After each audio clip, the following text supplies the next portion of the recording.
Quand nous chanterons ce même refrain, nous nous souviendrons tout au long du chemin qu'il n'y avait que cœur, qu'il n'y avait que lien, car nous nous aimions la main dans la main, main, main, main dans la main, main, main, main dans la main, main, main, main dans la main, main, main, main dans la main. Bonjour. Je voudrais vous parler du ministère de guérison dans l'évangélisation, comme c'est quelque chose d'important. Et il faut qu'on découvre l'importance de ce ministère de guérison. Quand Jésus nous envoie évangéliser, jamais dans l'Évangile, il nous dit tout simplement d'aller évangéliser. Il dit allez évangéliser et guérissez les malades. C'est toujours deux ministères qui vont ensemble. Et la guérison des malades est un signe qui accompagne le ministère de guérison et qui donne de la crédibilité à la parole de Dieu que nous proclamons. Mais il est important de voir que le Seigneur nous donne, par la puissance de l'Esprit Saint, des signes charismatiques et des signes sacramentels. Un sacrement, c'est un signe sensible institué par Jésus-Christ pour nous donner la grâce. Un sacrement, comme on disait dans le petit catéchisme, c'est un signe sensible institué par Jésus-Christ pour nous donner la grâce. Et un charisme, c'est un don spirituel spécial que l'Esprit Saint nous donne pour servir la communauté, pour construire l'Église, pour bâtir le corps mystique du Christ. Alors, il a besoin des deux. On ne peut pas être satisfait avec seulement des signes sacramentels et on ne peut pas être satisfait seulement avec des signes charismatiques parce que le signe sacramentel, le sacrement est un don de Dieu pour nous communiquer la vie nouvelle et pour nous faire grandir dans la vie nouvelle. Et les charismes sont des manifestations de l'Esprit Saint pour accompagner l'évangélisation et pour servir nos frères. Saint Paul dit dans l'Épître aux Romains, quand il parle de la prière, nous ne savons pas comment prier pour prier comme il convient, mais l'Esprit Saint vient en aide à notre faiblesse. Il vient prier en nous en des gémissements ineffables. Ce que Saint Paul dit du charisme de la prière dans l'Esprit Saint vient en aide à notre faiblesse. On peut le dire pour tous les charismes. C'est toujours l'Esprit Saint qui vient prier en nous, qui vient en aide à notre faiblesse. C'est toujours une manifestation de l'Esprit. Mais le charisme de guérison est quelque chose de particulier dans l'évangélisation parce que c'est un signe visible qui secoue notre foi, qui nous aide à accepter l'annonce de la bonne nouvelle. Nous voyons que le secret de Jésus, c'est l'Esprit Saint. Lorsque notre foi dans l'Esprit Saint s'affaiblit, la communauté s'ankylose, se replie sur elle-même et se refroidit. Et le secret de Jésus, c'est l'Esprit Saint, comme nous lisons dans l'Évangile. Jésus, rempli de l'Esprit Saint. Jésus est le plus grand des charismatiques, au point qu'on l'appellera le Christ, c'est-à-dire celui qui a reçu l'onction de l'Esprit Saint. Je ne sais pas pourquoi il y a des gens qui ont comme certaines craintes de dire qu'ils sont charismatiques, alors que Jésus est le plus grand des charismatiques. Au début, j'étais comme ça, moi aussi, quand je suis entré dans le renouveau, comme on faisait rire un peu de nous. Il y a un monsieur qui m'a rencontré à Beauceville, puis il m'a dit, c'est vous qui êtes le père charismatique? J'ai dit, non, moi je suis le père tardi. On voulait pas dire qu'on était charismatique parce qu'il y en a qui riaient de nous. Je me rappelle du curé qui disait, je ne dirais pas que tous les charismatiques sont fous, mais dans ma paroisse, tous les fous sont entrés dans le renouveau charismatique. Et ça compliquait un peu l'histoire. Mais maintenant, on découvre de plus en plus que tous ces charismes-là nous sont donnés pour construire l'Église, pour servir la communauté. Et le charisme de guérison est au cœur de l'Évangile. Quand quelqu'un nous dit qu'il ne veut pas qu'on prie pour les malades dans le ministère, il faut lui dire, bien, relis ton Évangile. L'Évangile est rempli de guérison. Et Jésus nous envoie proclamer l'Évangile. Et si on proclame l'Évangile, il faut bien annoncer les merveilles que Jésus faisait pendant sa vie publique. Il faut bien annoncer les merveilles qu'il fait aujourd'hui. Je me rappelle d'une retraite qui avait eu lieu pas loin d'Ottawa. Et juste au début de la retraite, une dame du village, qui était de la haute société, est allée s'excuser. Elle a dit, je ne pourrai pas aller à la retraite. J'ai un rendez-vous à Toronto pour me faire opérer. On va me faire une chirurgie plastique pour me relever la figure. Et il faut que j'aille à Toronto. Elle était bien peinée de manquer la retraite. Alors elle est allée à Toronto au lieu d'aller à la retraite. Elle s'est fait opérer pour se faire relever la figure. Mais lorsqu'elle a reçu sa facture, 15 jours plus tard, la face y est tombée. Alors son mari lui a dit, si tu étais venu à la retraite avec nous autres, tu aurais la face à la bonne place. Et c'est ça qu'il faut remettre les choses en place. Et l'Esprit Saint veut nous donner vraiment, produire en nous l'amour, la paix, la joie. Il veut remettre les choses en place. Et dans le ministère de guérison, l'Esprit Saint vraiment guérit. L'Esprit Saint redresse ce qui est courbé. Il réchauffe ce qui est refroidi. Et il guérit ce qui est malade. Et c'est Jésus, par la puissance de l'Esprit Saint, qui guérit. Je vous disais que Jésus, c'est le plus grand des charismatiques, au point qu'on l'appellera le Christ, c'est-à-dire celui qui a reçu l'onction de l'Esprit Saint. En Jésus, la manifestation de l'Esprit est éclatante. Une force sort de lui. Sa parole est revêtue de puissance. Avec autorité, il appelle, il guérit, il enseigne, il chasse les démons. Et le secret de Jésus est aussi le secret des chrétiens. Jésus nous donne son esprit. Il veut nous remplir de son Esprit Saint dans la mesure où nous accueillons ce baptême dans l'Esprit Saint, cette effusion de l'Esprit Saint. Jésus veut prendre le contrôle de toute notre vie. Mais comme Dieu nous a donné la liberté, il respecte notre liberté. Il ne nous oblige pas. Il y a une motion de l'Esprit Saint en nous qui nous pousse à agir. Mais Dieu respecte notre liberté. Personne jamais n'est obligé ni à prier pour les malades, ni à chanter en langue, ni à donner une prophétie. C'est toujours une motion de l'Esprit Saint en nous qui nous pousse à agir, mais on reste libre.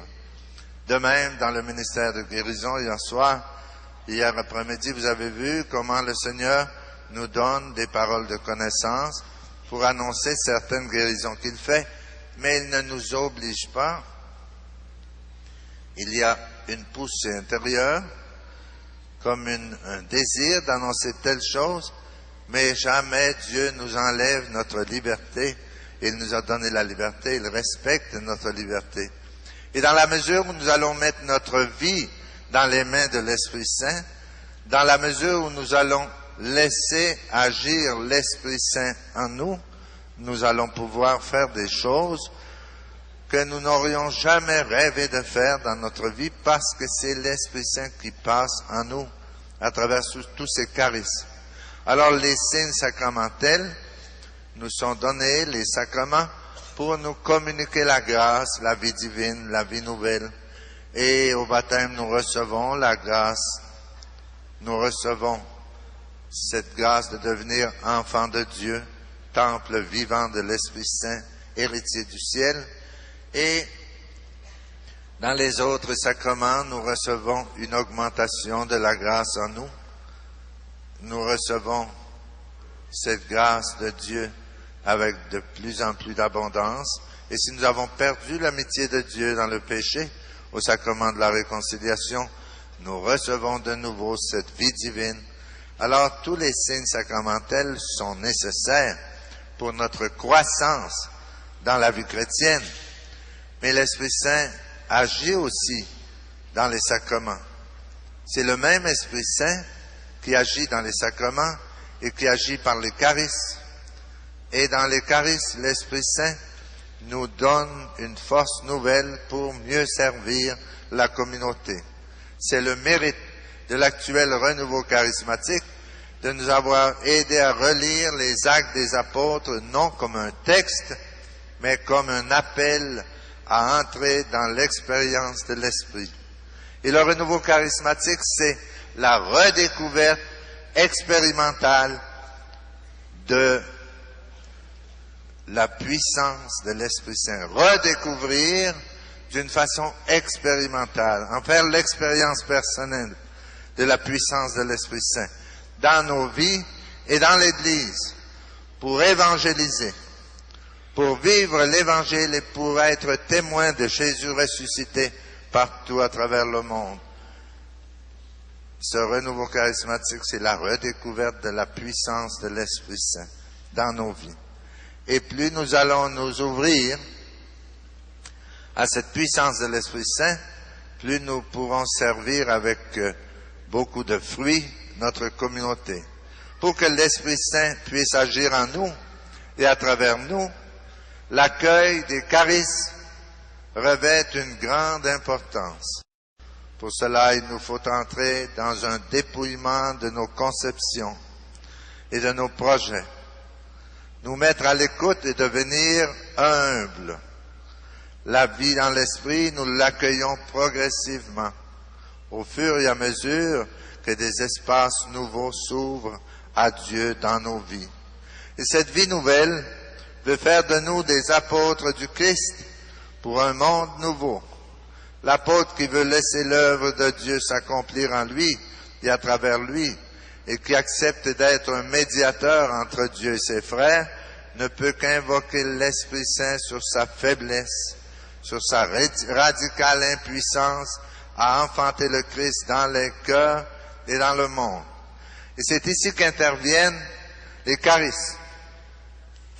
Dans la mesure où ces chrétiens sont habités et saisis par l'Esprit Saint, voilà que leurs paroles, leurs gestes, leurs intuitions, les mouvements de leur cœur deviennent porteurs de l'Esprit.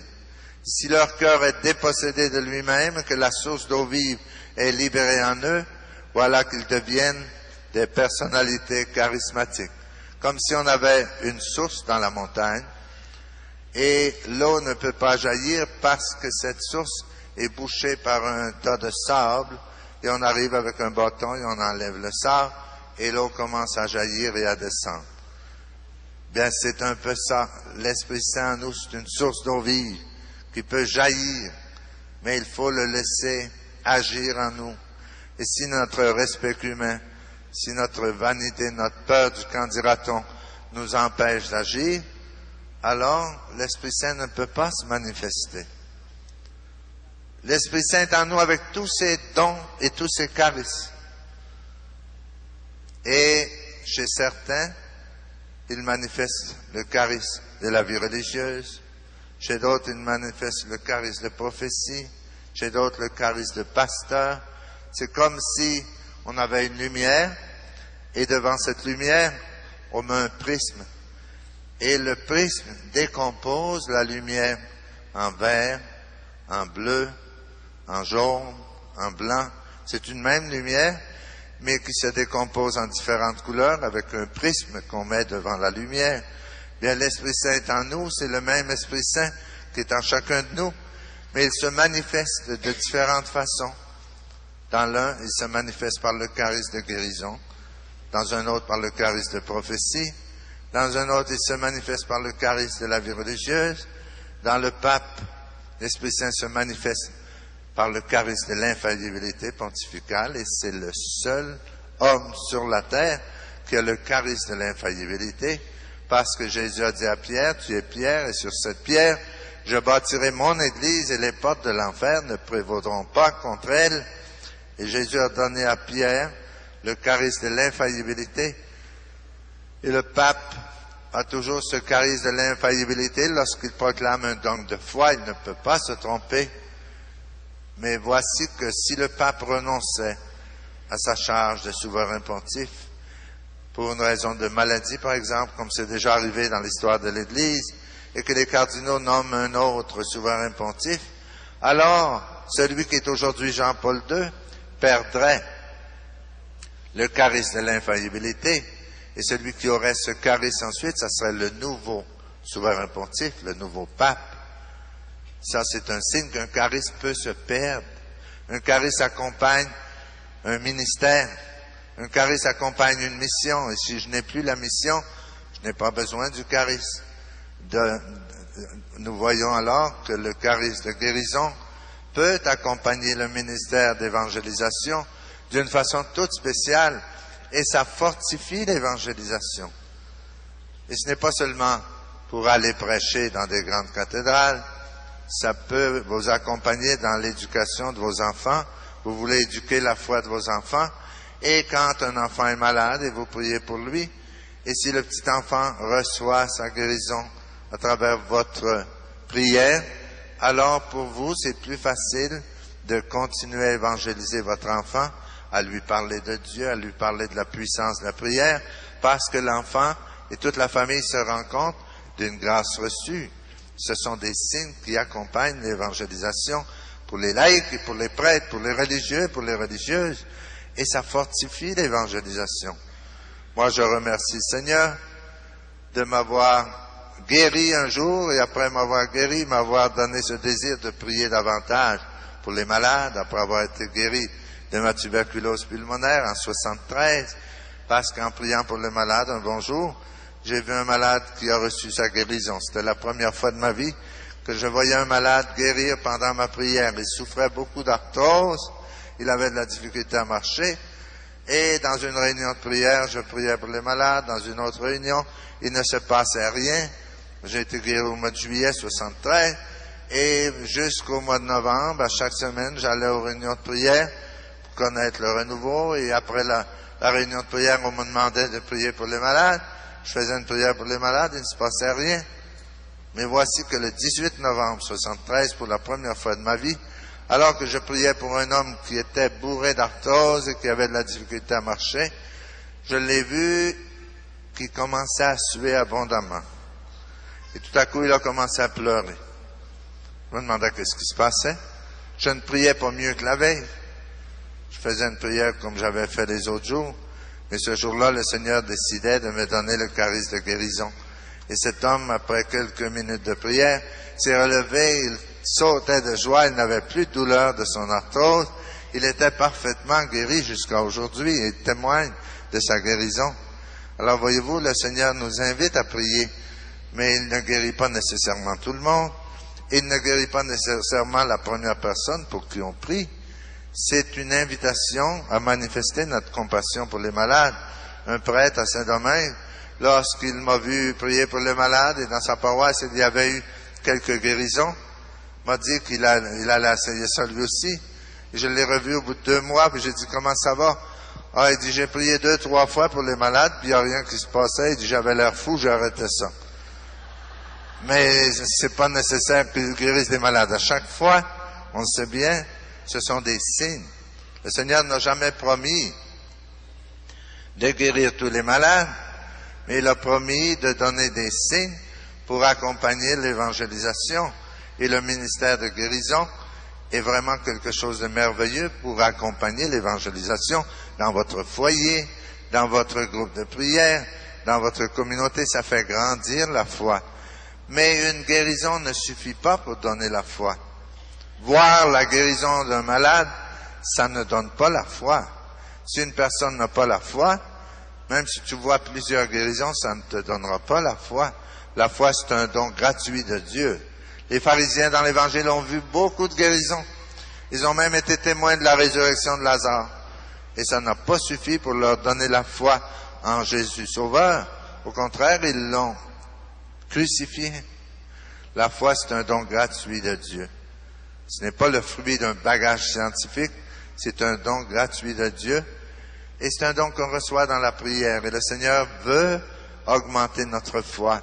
Et nous devons souvent faire la prière du Père, de l'enfant épileptique de l'Évangile qui disait, « Seigneur, je crois, mais augmente ma foi. » Disons-lui souvent, « Seigneur, augmente ma foi. Donne-moi une foi qui ne doute pas. » C'est une prière que nous devons faire souvent. Et alors, le Seigneur, pour fortifier notre foi, pour la faire grandir, nous donne des signes comme ça. Et ça nous aide beaucoup. Je me rappelle, j'ai été invité à aller prêcher en Allemagne, à la cathédrale de Francfort. Et avant de partir de Saint-Domingue, une dame qui avait vécu en Allemagne m'a dit, mon père, en Allemagne, la foi n'est pas comme en Amérique latine. Elle a dit, là-bas, les gens sont froids. Ce n'est pas comme en Amérique latine.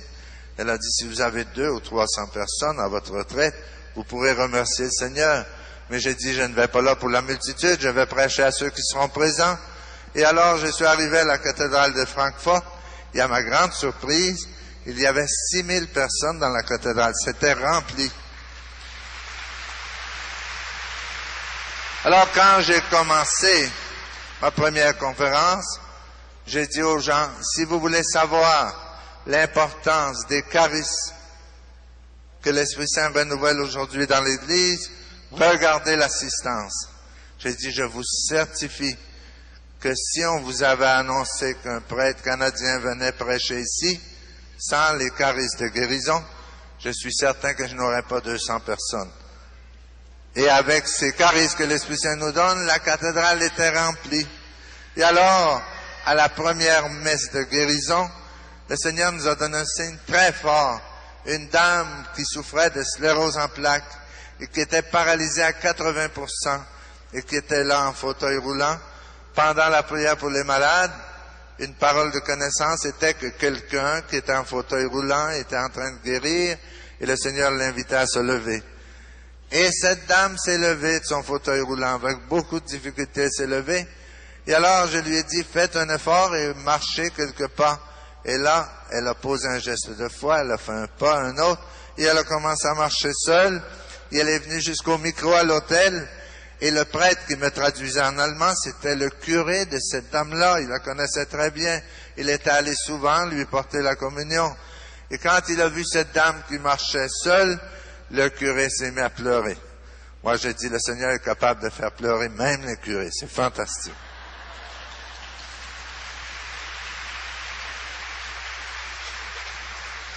Et j'ai demandé au curé, la dame a remercié le Seigneur de pouvoir marcher de nouveau après tant d'années. Et j'ai demandé au curé, vous me donnerez des nouvelles de cette guérison. Parce que c'est pas tous les jours qu'on voit des guérisons de sclérose en plaques, c'est moins fréquent. Et le curé m'a écrit à Noël, la dame a été guérie en novembre. À Noël, il m'a dit, sa guérison est parfaite, 100%, et les médecins sont étonnés. Ils ne peuvent pas expliquer ce qui s'est passé. Mais nous pouvons l'expliquer. Et moi, je sais, ce qui s'est passé, c'est que Jésus est vivant et il peut guérir de la sclérose en plaques. C'est le même Jésus qui a ressuscité Lazare du tombeau. Il est le maître de l'impossible. Il ne faut pas limiter la puissance de Dieu. Il ne faut pas dire, ma guérison, ma maladie, c'est assez grave, le Seigneur ne peut peut-être pas la guérir. Il est notre Créateur. C'est lui qui nous a façonnés. Et le Seigneur, en donnant des signes dans l'évangélisation, veut nous aider à découvrir sa présence vivante dans l'Église aujourd'hui. Ce sont des signes qui accompagnent l'évangélisation. Et accueillons-les. Bien sûr qu'on a besoin de signes sacramentels et de signes charismatiques. C'est le même Esprit Saint qui agit à travers les sacrements et à travers les charismes. À travers les sacrements pour nous communiquer la vie nouvelle, la vie de la grâce, pour nous faire grandir dans la vie nouvelle, et à travers les charismes pour nous aider à mieux servir la communauté. Et ce charisme de guérison est en train de se multiplier, s'étendre partout à travers le monde. On va chanter un petit peu et on va continuer. Esprit de vie, transformez mon cœur en fruit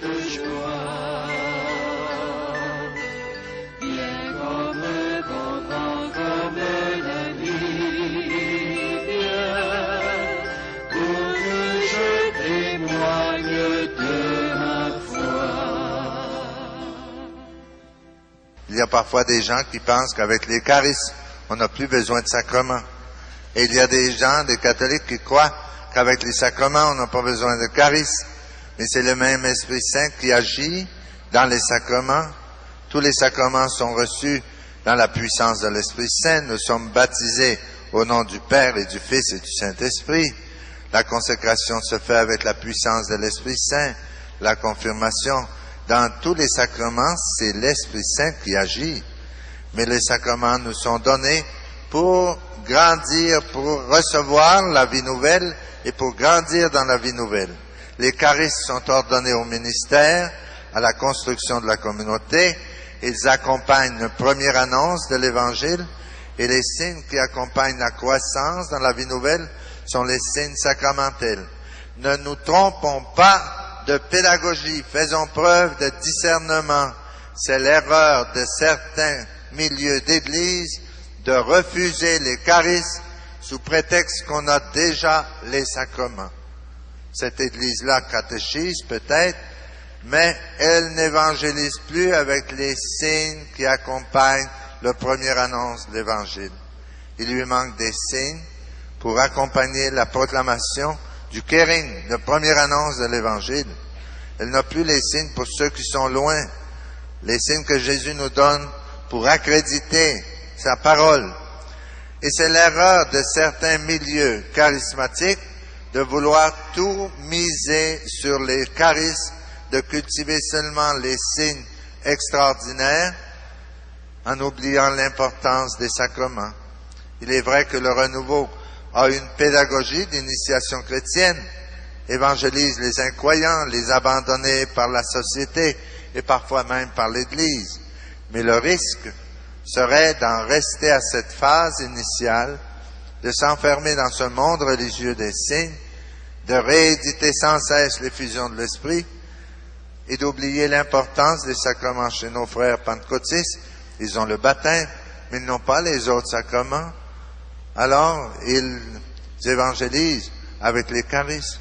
Mais comme c'est triste de voir, comme il manque, ils ont un vide très grand. Ils n'ont pas l'Eucharistie, ils n'ont pas le sacrement de la réconciliation, ils n'ont pas les sacrements, ils ont le baptême. Les charismes ne suffisent pas. Et dans certaines églises catholiques, il y a les sacrements et tout est misé sur les sacrements et on n'accueille pas les charismes parce qu'on n'a pas découvert l'importance des charismes. Ne nous trompons pas des pédagogies, ne nous trompons pas de public. Le renouveau est souvent rejeté par le milieu ecclésial parce qu'il présente une pédagogie de l'esprit qui est charismatique, alors que pour ce milieu ecclésial-là, la pédagogie de l'esprit consiste à vivifier les sacrements seulement. Et de même, l'Église est souvent rejetée par les incroyants, par les jeunes, par les chrétiens déchristianisés, parce que sa pédagogie est sacramentelle, rituelle, catéchétique, alors que pour ce milieu-là, l'Esprit Saint nous voudrait plutôt kérigmatique, évangélique, charismatique, c'est-à-dire le premier annonce de l'Évangile, le kéring. L'Esprit Saint veut qu'on annonce Jésus. Et souvent, on a donné une riche doctrine aux gens qui ne sont pas encore nés à la vie nouvelle, qui n'ont pas encore accueilli Jésus dans leur vie. Il faut d'abord proclamer la bonne nouvelle de Jésus Sauveur. Et ça, c'est une annonce. Et pour que les gens croient dans cette annonce, Jésus nous promet de nous accompagner avec des signes charismatiques. Il dit en mon nom, ils imposeront les mains aux malades et ceux-ci seront guéris. Et ça donne de la crédibilité à la parole que nous annonçons. Et vous allez remarquer que ces manifestations charismatiques, par exemple de guérison, n'ont pas lieu pendant qu'un docteur en théologie est en train d'exposer une thèse de théologie. Vous ne voyez pas de boiteux qui commencent à marcher. Vous ne voyez pas de sourds qui commencent à entendre. Il n'a pas besoin de signes. Il a ses arguments. Il présente sa thèse de théologie. Il a de bons arguments théologiques pour appuyer sa thèse. Et alors, il n'a pas besoin de signes pour convaincre son auditoire. Mais lorsque nous annonçons la bonne nouvelle de Jésus, La bonne nouvelle que l'ange annonçait au pasteur le soir de Noël, lorsqu'il a dit « Je vous annonce une bonne nouvelle qui sera motif de beaucoup de joie pour vous et pour tous les habitants de la ville. Aujourd'hui, vous est né un sauveur. » Là, on n'a pas d'argument théologique pour prouver ça. Alors, pour que les gens croient dans cette bonne nouvelle-là, il faut des signes pour l'accompagner. Et Jésus nous envoie annoncer l'Évangile, la bonne nouvelle du salut, et il nous promet de nous accompagner avec des signes. Et ce sont des signes charismatiques qui accompagnent cette annonce de l'Évangile. Quand on découvre l'importance des charismes, alors on arrête d'avoir peur. On arrête de déprécier les charismes. Je prêchais en Australie il y a 2 ans, et après avoir prêché à Melbourne, où le Seigneur nous avait bénis beaucoup, on avait eu une assemblée de 11 000 personnes en plein air, et le Seigneur avait guéri une femme qui était aveugle depuis 9 ans, Bibiana Piscopo. Elle était aveugle, quelqu'un l'avait amenée à la réunion en la conduisant par la main, et pendant la messe et pendant la prière pour les malades, Bibiana a commencé à voir, elle a crié sa joie, et on l'a invitée à venir en avant. Et là, elle a témoigné que depuis 9 ans, elle avait souffert de la malaria qui avait attaqué la rétine de ses yeux, et elle ne voyait plus. Et voici que pendant la messe, le Seigneur l'avait guérie. Et c'était une grande joie dans l'assemblée. Et après la guérison de Bibiana, on est allé avec le responsable du Renouveau national à Sydney pour prêcher à Sydney. Et là, on est allé saluer le cardinal. C'est normal. Et le responsable du Renouveau, croyant intéressé, le cardinal de Sydney, lui a dit « Excellence, imaginez-vous qu'à Melbourne, la semaine dernière, une dame qui était aveugle depuis 9 ans a retrouvé la vue. » Et le cardinal lui a dit « Ne me parle pas de guérison, ça ne m'intéresse pas. Moi, ce qui m'intéresse, c'est les conversions. » Moi, je suis tombé froid. J'ai dit « Mon Dieu, il n'a pas lu son évangile, celui-là. » Parce que dans l'Évangile, les guérisons accompagnent l'évangélisation et nous invitent à la conversion. Et lui, il dit, ne me parle pas de guérison, ça ne m'intéresse pas. Je me disais, si un jour, il tombait malade comme je l'étais, et que quelqu'un allait prier pour lui et qu'il guérirait, là, ça l'intéresserait, la guérison. Ceux qui ne sont pas intéressés dans la guérison, c'est les gens qui n'ont jamais été malades. Ils n'ont pas de compassion pour ceux qui souffrent. Mais ceux qui ont été malades et qui reçoivent une guérison du Seigneur, là, ils commencent à avoir plus de compassion pour les autres. Et croyez-le, les guérisons sont des signes qui accompagnent la parole de Dieu et qui nous invitent à la conversion. C'est pour ça que le ministère de guérison, nous devons découvrir qu'il est au centre, au cœur de l'Évangile. Quand Jésus guérit le paralytique, il lui dit d'abord, tes péchés te sont remis. Et il y avait là des pharisiens et des scribes qui commencèrent à murmurer, dit l'Évangile. Et ils ont dit, qui est celui-ci pour pardonner les péchés, si Dieu seul peut pardonner les péchés? Et alors Jésus a dit une parole très lumineuse qui nous aide à comprendre l'importance du ministère de guérison dans l'évangélisation. Quand Jésus a dit, qu'est-ce qui est plus facile, dire à cet homme, tes péchés te sont remis, ou lui dire, lève-toi, prends ton grabat et marche? Et Jésus a dit, pour que les hommes sachent que le Fils de l'homme a sur la terre le pouvoir de pardonner les péchés, lève-toi, prends ton grabat et marche. Et le paralytique commence à marcher. Ça, c'est l'Évangile. C'est là qu'on voit l'importance du signe. Les pharisiens ne croyaient pas la parole de Jésus qui avait dit, tes péchés te sont remis. Et Jésus dit, pour que les hommes sachent que le Fils de l'homme a sur la terre le pouvoir de pardonner les péchés, lève-toi, prends ton grabat et marche. Et le signe de guérison confirmait la parole que Jésus avait dite, la parole à laquelle les pharisiens ne croyaient pas. Alors, je vous disais que le renouveau est souvent rejeté par le milieu ecclésial et par certains prêtres, parce qu'il présente une pédagogie de l'esprit qui est charismatique, alors que pour eux, l'important, c'est les sacrements. Les sacrements sont très importants, mais c'est pour nous alimenter dans la vie nouvelle.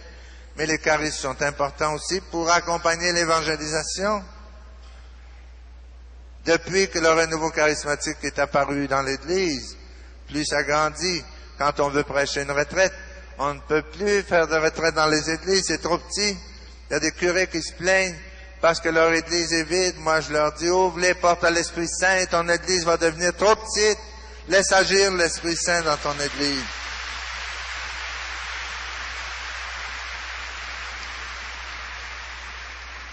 C'est entendu, on est obligé d'envahir les stades pour nos retraites parce que nos églises, même l'oratoire Saint-Joseph, était trop petite pour cette fois-ci, imaginez.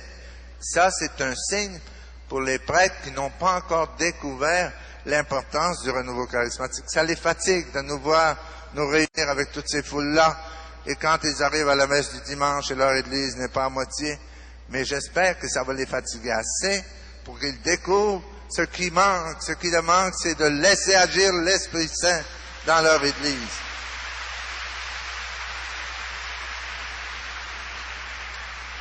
Je me rappelle, l'an dernier, je prêchais au Brésil et à Sao Paulo, il y avait une conférence nationale des évêques du Brésil. Ils étaient réunis pour une semaine.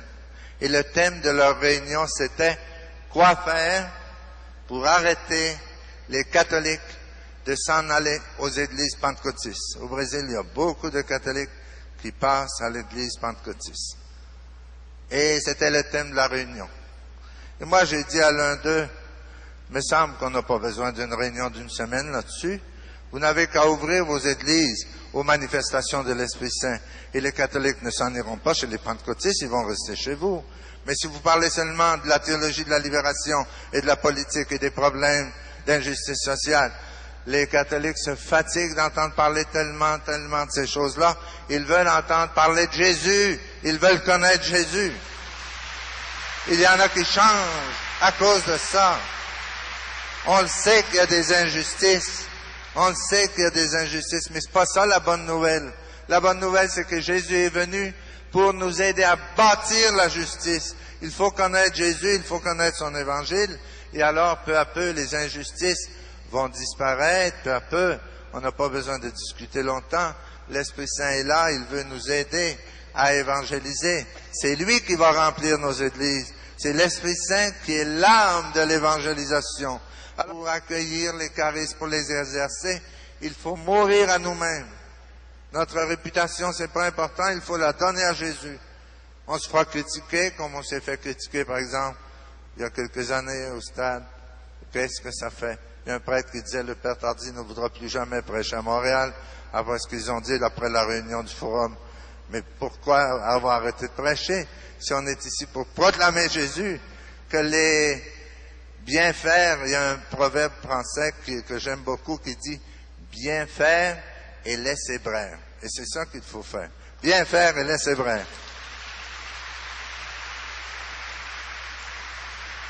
Parce que le Seigneur nous invite tous à accueillir les manifestations de l'Esprit Saint, à accueillir les manifestations de l'Esprit Saint et à être docile à l'action de l'Esprit Saint. Et dans le ministère de guérison, rappelez-vous, c'est pas seulement pour un prêtre ou une religieuse, c'est pour tous les baptisés, c'est pour tous les chrétiens que l'Esprit Saint peut passer à travers vous pour guérir vos petits-enfants, pour guérir dans votre groupe de prière et pour vous aider à évangéliser. Alors essayons de bien capter la pédagogie de Dieu. Ne soyons pas des fanatiques du charisme, ni des fanatiques des sacrements. Il y a un temps pour chaque chose, une pastorale pour chaque public. Ouvrons-nous pleinement à la vie charismatique et à la vie sacramentelle. C'est le même Esprit Saint qui agit sous des formes différentes selon les besoins des personnes et des communautés.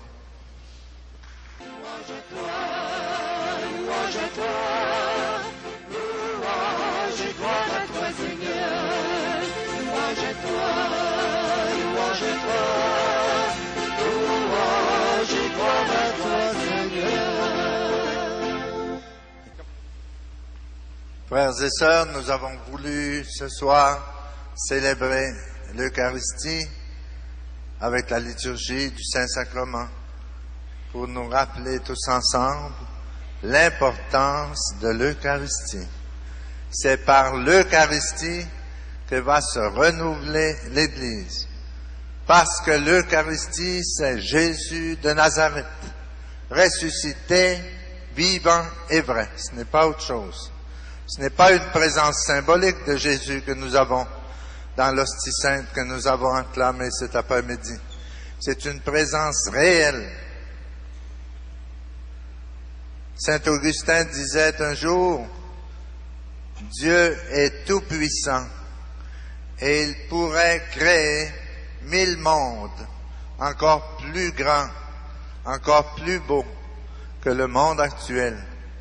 Mais malgré toute sa puissance et toute sa majesté, Dieu ne peut rien faire de plus grand que l'Eucharistie.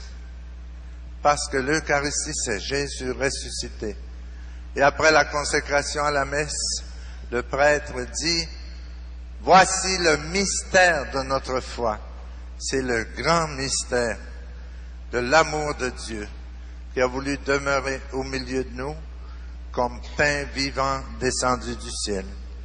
Et quand Jésus préparait ses apôtres pour cette grande manifestation de l'amour de Dieu, la première année de sa vie publique, quelques jours avant la Pâque des Juifs, Jésus a fait son premier miracle en changeant l'eau en vin à Cana de Galilée. C'était quelques jours avant la Pâque des Juifs.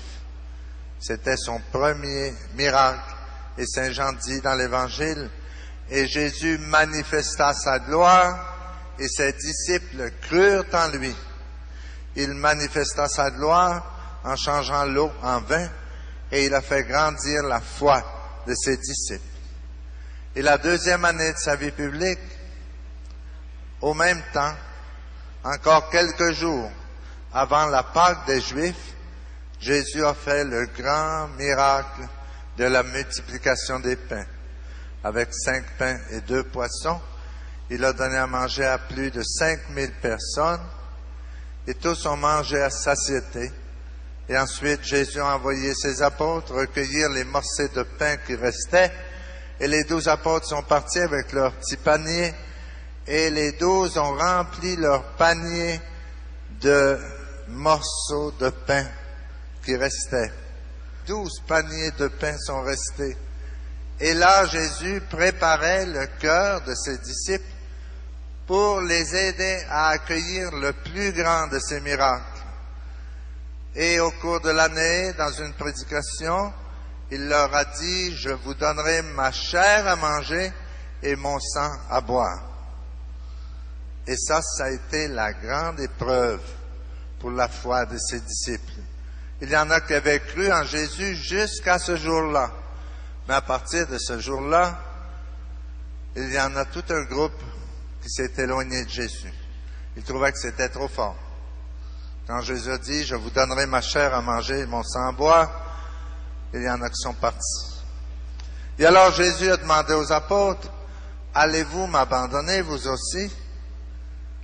Et c'est là que Pierre a eu cette belle réponse. Il a dit, « À qui irions-nous, Seigneur, si tu as les paroles de la vie éternelle? Si nous abandonnons Jésus, où allons-nous chercher notre salut? Dans les sciences occultes? Dans les sectes orientales? Dans le nouvel âge? Où est-ce qu'on va chercher notre salut? S'il n'y a pas sous le ciel, nous dit Saint Pierre, d'autres noms donnés aux hommes par lesquels nous devions être sauvés, et ce nom, c'est le nom de Jésus. Et au nom de Jésus, tout genou fléchit au ciel, sur la terre et dans les enfers. Et toute langue proclame que Jésus est Seigneur pour la gloire de Dieu le Père. Et nous aussi, nous devons le proclamer. Et Jésus est présent dans l'Eucharistie. Il est le Seigneur de son Église. Il est le Sauveur. Et il nous dit, je suis le chemin, la vérité et la vie. Personne ne va au Père sinon par moi. Il n'y a pas d'autre chemin. Il n'y a pas sous le ciel d'autre nom donné aux hommes par lequel nous devions être sauvés. Et alors Pierre a fait cette profession de foi. À qui irions-nous, Seigneur, si tu as les paroles de la vie éternelle? Et la troisième année de sa vie publique, encore à la même date, 3 jours avant la Pâque des Juifs, le jeudi saint à la dernière sainte, Jésus a pris le pain et le vin. Il avait préparé ce grand miracle en préparant le cœur de ses disciples avec l'eau changée en vin et avec la multiplication des pains.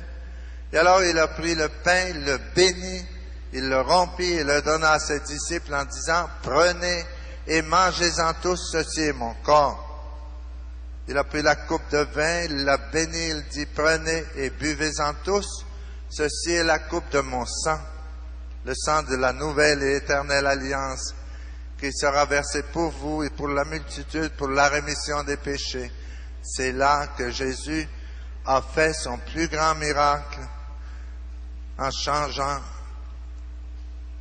le pain et le vin en son corps et en son sang. Et il a dit à ses apôtres, « Faites ceci en mémoire de moi. » Il donnait à ses apôtres ce pouvoir extraordinaire de transformer le pain et le vin en son corps et en son sang. Et c'est ça que nous célébrons ce soir. C'est en mémoire de Jésus qui est mort et qui est ressuscité et qui nous a donné son esprit que nous pouvons ce soir célébrer cette Eucharistie. Et l'Eucharistie est vraiment un sacrement de guérison. C'est un sacrement extraordinaire. C'est la grande manifestation de l'amour de Dieu. Et nous croyons à la présence réelle de Jésus dans l'Eucharistie parce que nous croyons dans la parole de Jésus.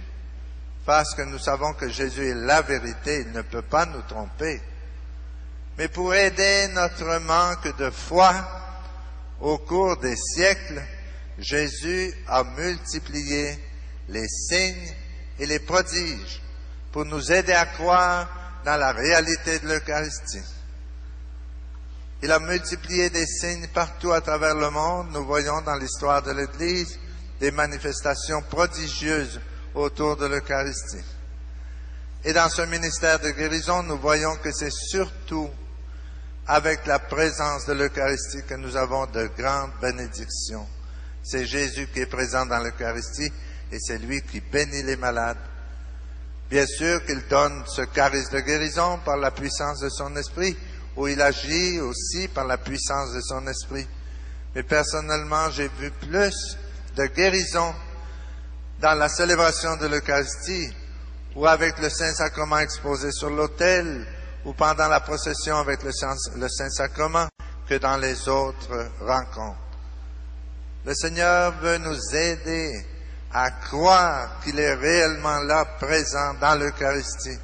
Quand nous lisons l'histoire de Lourdes, du sanctuaire marial de Lourdes, nous voyons que les plus belles guérisons à Lourdes, au cours de toutes ces années, depuis l'apparition de la Vierge Immaculée, ont eu lieu surtout durant la procession avec le Saint-Sacrement. Et aujourd'hui, pendant la procession avec le Saint-Sacrement, nous savons qu'il y a des gens qui ont reçu leur guérison pendant le passage de Jésus présent dans l'Eucharistie. Il passait sur les chemins de Galilée, il bénissait les malades, il guérissait beaucoup de malades, et il continue à passer en faisant le bien. Et Jésus ne guérit pas les malades seulement pour nous redonner la santé physique. Dans beaucoup de cas, cette guérison va beaucoup plus loin. Il y a des gens qui reçoivent une guérison physique et cette guérison physique les interpelle et les appelle à vivre une vie de foi plus profonde, une vie de prière. Il y a des conversions qui commencent avec une guérison physique. Il y a des conversions qui commencent avec une guérison intérieure. Le Seigneur est le Seigneur de son Église et il agit avec la puissance de son amour. Et quand il touche les corps, il touche aussi les cœurs. Je me rappelle que l'an dernier, à Miami, nous avions un congrès marial où je prêchais avec le père Slavsko de Medjugorje. Et nous avions, dans un grand amphithéâtre au Hyatt Hotel, nous avions 5000 personnes réunies pour un congrès marial de 3 jours où on a commenté les messages de la Vierge de Medjugorje, la Reine de la Paix, où nous avons commenté l'importance de la prière et du jeûne pour la paix dans le monde. Et voici que, durant ce congrès, nous avons eu aussi une Eucharistie pour les malades, comme nous avons ce soir. Et il y avait parmi les nombreux malades qui nous accompagnaient un homme qui s'appelait Carlos, qui avait une tumeur cancéreuse au cerveau. Et cette tumeur très forte, très avancée, avait causé chez lui la paralysie, il ne pouvait plus marcher seul. Et ça avait causé la cécité. Il avait perdu la vision. Et depuis quelques semaines, il était devenu sourd. Cette tumeur l'affectait péniblement. Et son épouse, elle l'avait amené à la messe des malades dans un fauteuil roulant. Et Carlos ne voyait pas, il n'entendait plus, il ne marchait pas seul. Et son épouse l'a amené à la messe. Et pendant la célébration de l'Eucharistie pour les malades, le Seigneur a manifesté sa gloire d'une façon extraordinaire. Carlos a commencé à voir de nouveau. Il était très content. Il a dit, je commence à voir de nouveau. Et au cours de la veillée, le même soir, il commençait à entendre. Alors c'était la joie dans la maison. Et au cours de la semaine, Carlos a recommencé à marcher. Et le Seigneur a guéri cette tumeur cancéreuse complètement au cours du mois suivant. C'était en avril. Et Carlos a commencé à donner son témoignage. Mais son témoignage était très fort parce que non seulement il racontait sa guérison physique, mais il nous racontait dans son témoignage qu'avant d'être malade, lui n'était pas baptisé. Il était un homme d'Amérique latine qui n'avait pas eu une famille chrétienne pour l'orienter et il n'avait pas reçu le baptême. Et après sa guérison, son premier souci avec le désir de son épouse aussi, ça a été de se préparer pour recevoir le sacrement du baptême. Ils ont eu une belle fête, un groupe de charismatiques, du groupe de prière où participait son épouse, et Carlos a reçu le sacrement du baptême. Et ensuite, il a reçu le sacrement de la confirmation. Et il s'est préparé avec son épouse pour recevoir le sacrement du mariage. Ils étaient mariés seulement au civil. Et Carlos s'est préparé pour faire sa première communion. C'était la joie dans la maison. Alors il a reçu le baptême, il a reçu la confirmation, il a reçu le sacrement du mariage. Son mariage a été béni et il a fait sa première communion. Et il témoignait dans beaucoup de groupes de prière. Un jour, au cours de l'année, il est allé en République dominicaine, à la Romana, où on avait une retraite et nous avons invité Carlos à donner son témoignage. Il était là avec son épouse et ses deux petites filles. Et c'était un témoignage très beau et très complet.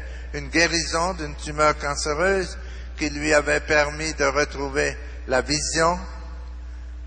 Il pouvait entendre de nouveau. Il pouvait marcher de nouveau. Et ça l'avait conduit à recevoir le baptême, l'Eucharistie et le mariage chrétien. Et ça, c'était en février l'an dernier. Et cette année, je suis allé prêcher au congrès charismatique de Miami au mois de mai. Et à ma grande surprise, j'ai appris que Carlos venait de mourir. Il a eu une petite maladie, apparemment pas trop compliquée. Il avait un malaise d'estomac. Il est entré à la clinique au mois de mai. Et il a pris un médicament qui était trop fort pour lui.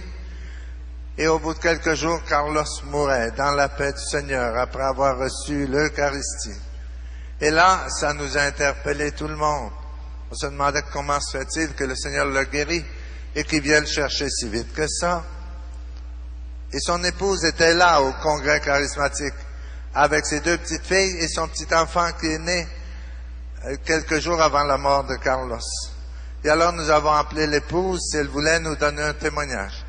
Et elle a donné un témoignage très beau. Elle était vêtue de noir, en deuil, mais elle nous a donné un témoignage très beau en nous disant « Je remercie le Seigneur d'avoir guéri Carlos de cette tumeur cancéreuse parce que cette guérison lui a permis de rencontrer Jésus, de recevoir le baptême, de faire sa première communion et nous avons pu recevoir le sacrement du mariage. Et je remercie le Seigneur d'avoir guéri Carlos pour le préparer à recevoir tous ces sacrements dans sa vie. Et elle nous disait dans son témoignage, je sais très bien que Jésus aussi avait guéri Lazare, il l'avait ressuscité du tombeau, mais ensuite Lazare est mort. Et les malades que Jésus a guéris durant sa vie publique sont morts aussi. Le seul qui est ressuscité pour ne pas mourir, c'est Jésus. Il a dans les mains les clés de la mort, nous dit l'Apocalypse. Il est le premier-né d'entre les morts. Et il nous promet que nous ressusciterons tous, nous aussi, le dernier jour. Et lorsqu'il nous parle de la résurrection, il nous dit, celui qui mange ma chair et boit mon sang aura la vie éternelle et moi je le ressusciterai le dernier jour. Si on guérit physiquement, ça peut durer 10 ans. Ma guérison, moi, ça fait 19 ans déjà et j'en remercie le Seigneur. Mais on sait très bien qu'une guérison, c'est pas éternel, une guérison physique. Mais si on reçoit une guérison spirituelle, ça c'est pour la vie éternelle. C'est pourquoi ce soir, je vous invite à ne pas demander seulement votre guérison physique. Notre frère, le diacre Philippe, va prier après la communion pour la guérison intérieure. C'est très important, la guérison des blessures émotionnelles du cœur, qui sont parfois à la racine de nos tristesses, de nos agressivités, de nos peurs, de nos craintes. Et c'est une guérison importante, la guérison intérieure. Et le Seigneur va aussi guérir physiquement, mais demandez surtout la guérison spirituelle, que cette retraite soit pour vous une rencontre personnelle avec Jésus, comme ont fait les disciples d'Emmaüs, une rencontre comme celle qu'ont faite les disciples d'Emmaüs, une rencontre personnelle avec Jésus, une rencontre aux yeux ouverts et au cœur palpitant, comme l'ont fait les disciples d'Emmaüs, lorsque Jésus, après avoir cheminé avec eux, est entré dans leur petite maison à Emmaüs, et il s'est assis à table avec eux, et nous lisons dans l'Évangile qu'il a pris le pain, il le bénit, il le rompit et le leur donna, et leurs yeux s'ouvrirent et ils le reconnurent. C'était la seconde Eucharistie dans l'histoire du monde. La première avait eu lieu le jeudi saint, à la dernière scène, et la deuxième, Jésus l'a célébrée avec les disciples d'Emmaüs. Il a fait la même chose qu'il avait faite le jeudi saint à la dernière scène. Et déjà, l'Eucharistie était sacrement de guérison. Et c'est ça que Jésus fait au milieu de nous. Il est venu nous donner la vie et la vie en abondance. Et il nous donne sa vie dans l'Eucharistie. Il se communique à nous dans l'Eucharistie. Et combien d'autres signes au cours de l'histoire de l'Église nous avons vus pour nous aider à croire dans la réalité de l'Eucharistie. Comme c'était beau cet après-midi de voir votre manifestation de foi. Moi, je remercie le Seigneur de voir que vous conservez une foi vive dans la présence réelle de Jésus dans l'Eucharistie. Et avant de communier, vous allez dire, Seigneur, je ne suis pas digne de te recevoir, mais dis seulement une parole et je serai guéri. Si vous croyez vraiment dans cette parole que vous allez dire avant la communion, notre célébration va se transformer en une célébration remplie de prodiges, parce que le Seigneur accomplit sa parole. Dis seulement une parole et je serai guéri. Je veux être guéri dans mon âme, dans mon cœur et dans mon corps. Et Jésus est venu nous donner la vie et la vie en abondance.